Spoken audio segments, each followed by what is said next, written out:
100 साल की सास।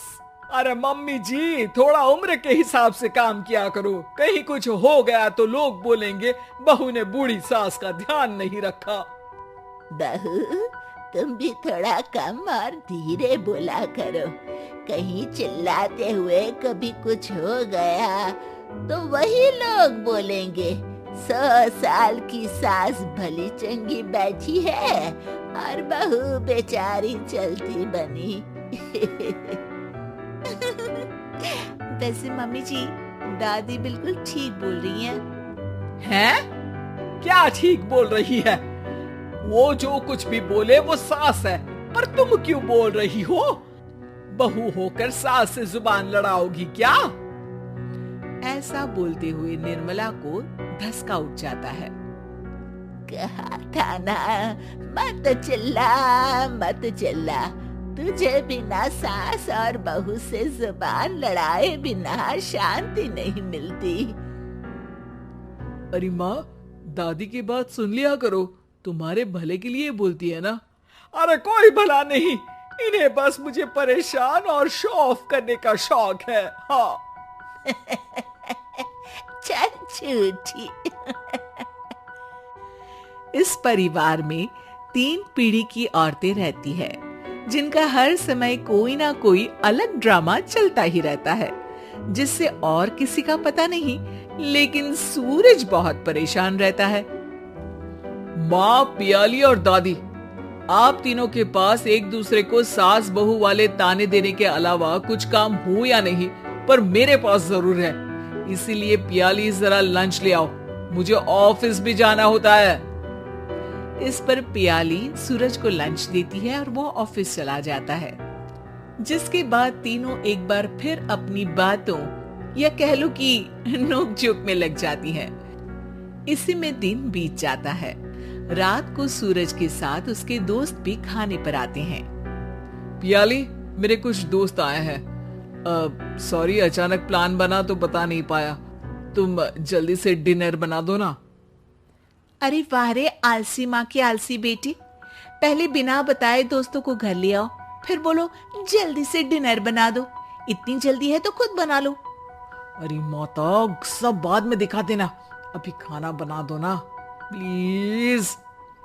ऐसा बोल के सूरज दोस्तों के पास जाकर बैठ जाता है और पियाली डिनर की टेंशन में अपनी सास के पास पहुंच जाती है, जो अपने कमरे में आराम कर रही होती है। मम्मी, सूरज अचानक दोस्तों को घर ले आए हैं, क्या करूं अब? कुछ ऐसा बताओ ना जो जल्दी बन जाए और सर्व करते हुए भी अच्छा लगे। अरे रेस्टोरेंट से मंगा ले, दोबारा परेशान मत करना, सोने दे मुझे। इतने में दादी सास भी वहां आ जाती है। वाह, आलसी का आइडिया भी उसी की तरह बेकार है।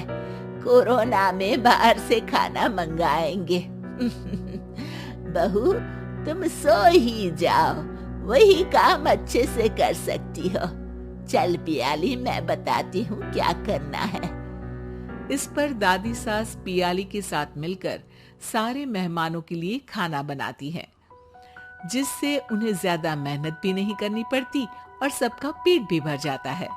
दादी के इस आइडिया से पियाली और सूरज बहुत इम्प्रेस हो जाते हैं।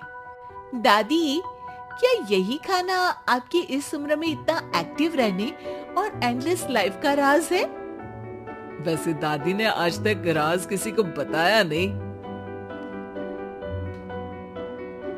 इन्होंने ससुर जी तक को नहीं बताया, तभी तो वो ऊपर पहुंच गए और ये अभी तक यही है। तेरी सास मेरे ऊपर पहुंचने का ही इंतजार कर रही है, पर इस आलसी का ये सपना पूरा नहीं होने वाला। क्यों जी, अमर होने का वरदान लेकर आई हो क्या? अमर का पता नहीं, पर लगता है तुझसे लंबा जरूर जी लूंगी। इससे पहले कि दोनों सास बहू में कोई बहस शुरू होती, पियाली बीच में बोल पड़ती है। ठीक है, आप दोनों लड़ क्यों रही हैं? हम तो चाहते हैं कि आप दोनों हमारे साथ हमेशा रहें। पियाली की बातों पर दोनों शांत हो जाते हैं और उनकी लाइफ पहले जैसे चलने लगती है, जहां दादी सुबह जल्दी उठकर कुछ न कुछ काम करते हुए पूरा दिन बिताती है, तो वहीं निर्मला और पियाली लेट उठने से लेकर धीरे धीरे आलस में काम करना और जब मर्जी सो जाने से अपना दिन बिताती हैं। एक दिन निर्मला की सहेली उनके घर आती है। अरे क्यों रे निर्मला, कैसे चल रही है जिंदगी? सब बढ़िया, बस ये बुढ़िया ऊपर जाए तो ज्यादा अच्छा होगा। अरे ऐसा क्यों बोलती हो? तुम्हें तो उनसे सीखना चाहिए, वो बहुत फुर्तीली हैं। मैं उन्हें रोज मॉर्निंग वॉक करते हुए देखती हूँ, और वहीं तुम और तुम्हारी बहू है जिन्होंने शायद सुबह का सूरज आज तक देखा ही नहीं होगा। सहेली की बात सुनते ही निर्मला भड़क कर चिल्लाते हुए पियाली और अपनी सास को वहां बुलाती है, जिनके साथ सूरज भी वहां आ जाता है और ये सब देख सहेली वहां से चली जाती है। अरे सासू माँ, आपको हमसे क्या दिक्कत है? अब तो मेरी सहेलियां भी आपकी वजह से मुझे ताने देने लगी है। मम्मी जी, कुछ तो लोग कहेंगे, लोगों का काम है कहना, आप इग्नोर करो ना। अच्छा वैसे महारानी, वो तुम्हें भी वही सब बोल रही थी? है? मैंने क्या किया? अरे किलस क्यों रही हो? अब तो समझो और अपना लाइफस्टाइल सुधारो। ओ मोरी मैया, अब हमारा लाइफस्टाइल भी खराब हो गया क्या? आपका तो हाई फाई है ना, बस उतना ही ठीक है। तुम लोग हमेशा पूछते हो ना कि मेरी इस उम्र और अभी भी इतने एक्टिव रहने का राज क्या है, तो वो ये लाइफ स्टाइल ही है, जिसे हाई फाई नहीं पर सिंपल कहते हैं। दादी, अब कहना क्या चाहती हो? यही कि मैंने अपनी जिंदगी में बहुत किताबें पढ़ी हैं, जिनमें एक किताब से मुझे ये समझ में आया कि हम कितने गलत तरीके से जिंदगी जीते हैं।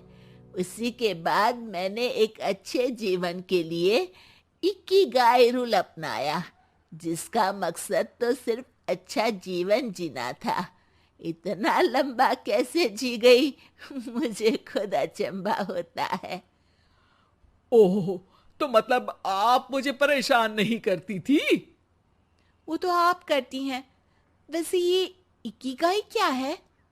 थोड़ी रिसर्च खुद भी कर लो आलसियों, सब मैं ही बता दूं क्या?